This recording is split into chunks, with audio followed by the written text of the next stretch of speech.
not easy. Lee? Mr. President, thank you for coming back again. This is your second time in less than a year that you're on Long Island for this purpose. And the message that gets sent to the victims of MS-13 is certainly being heard and felt by them. The message is being heard and felt by the law enforcement officers here on Long Island who MS-13 has been threatening. It sends a strong message not only to Long Islanders who care about our community and our public safety, but it also sends a strong message all throughout our entire country. It's really important when you run for office that you're able to keep your promises. And the effort that you have been showing to ensure the defeat of MS-13 is incredibly important, and it's recognized. I was last week in Jerusalem, where we were moving an embassy and a promise was being kept. I was in the Middle East last Christmas, visiting our troops where ISIS is almost completely wiped off the map in Iraq and Syria. It's so important for us to keep our promises. The message is being sent not just to Long Islanders, but all throughout the entire country. You have to, when wanting to eliminate a threat, be willing to identify it. And what we saw with the reaction to, it was the California sheriff asked you about MS-13, and you responded immediately to that remark and called them animals. And as our acting ICE director said, that was a nice way of putting it.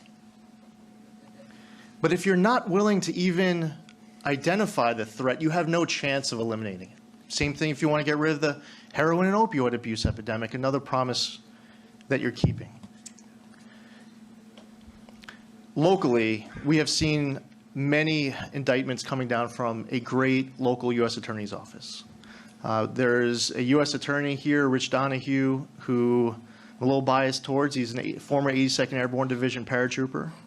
But we're seeing indictment after indictment come down here in the Eastern District, and it's a product of all of the people who are here at this table who work for them, working at every level of government. We're about to hear from Ms. Hart, our new police commissioner in Suffolk. Everyone working together to ensure that this is accomplished is critical. This issue should transcend partisan politics.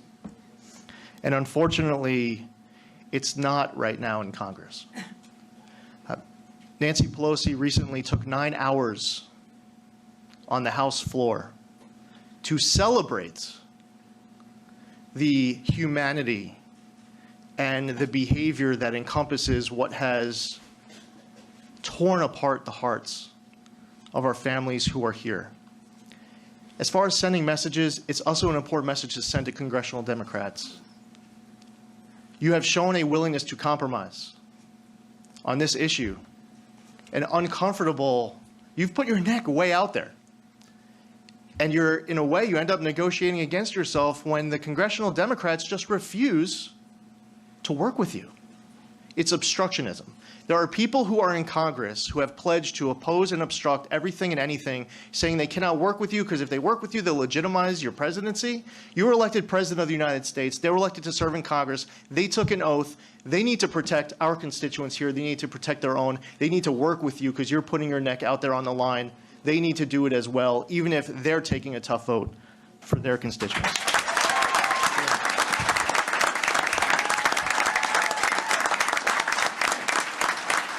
As far as policy issues, we stand with you for stronger border security and interior enforcement. We agree that there is a need to end catch and release, to end this use of visa lottery. Beyond just the worst offenses that we've heard a lot about are all of the other offenses that aren't the high-profile incidents that we hear about in the national media. It's the drug trafficking that takes place here on Long Island and elsewhere. It's the sex trafficking that takes place on Long Island and everywhere all throughout our entire country. So all these policy issues are really important. Securing entryways is important, not just to keep out people who shouldn't be entering our country illegally, but also keeping things out of our country that should not be entering our country illegally. And as you know well, and I appreciate your leadership on the heroin opioid abuse epidemic, that is something that has been a huge impact on Long Island as well. Finally, we discussed it once before when you also, and I like to report back to my constituents, this isn't just something that we're talking about while you're able to come here to Long Island, but also meetings that have taken place at the White House and other efforts that are underway. But there is a need to have a tool given to our Justice Department, in my opinion, to be able to end our homeland security, to be able to revoke the naturalization of someone who it turns out that they were engaged in gang violence before they received their naturalization. Or if it's 6 months later or 2 years later, they engage in gang violence, they should have their naturalization revoked. I introduced after our last meeting the Protecting Our Communities from Gang Violence Act, H.R. 5065. I look forward to working with you on all of this. And I just really want to thank all of the fine, distinguished people who are here at this table, and also to everyone watching at home who's standing with our president. It's an important message to send, whether you vote for a president or not. His success is our success as Americans. And as Americans, you should be rooting for this man to be successful as President of the United States. Thank you, Lee. Thank you. And